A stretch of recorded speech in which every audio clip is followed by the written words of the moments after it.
Top quality और consistent performance के लिए सिर्फ सिल्वर पंप्स। टॉप क्वालिटी और कंसिस्टेंट परफॉर्मेंस के लिए सिर्फ सिल्वर पंप्स, नाम याद रखना।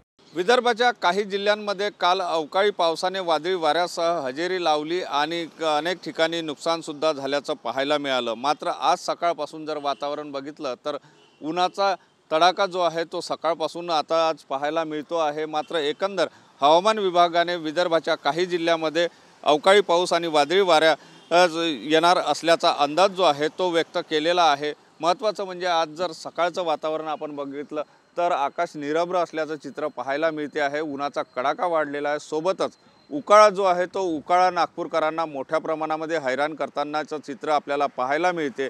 एकंदर म्हणजे उकाळ्याने त्रस्त असलेल्या नागरिकांना काहीसा ढगाळ वातावरणामुळे दिलासा जरी मिळत असला तरी वातावरणामध्ये मात्र मोठ्या प्रमाणात बदल झाल्याचं चित्र पाहायला मिळते।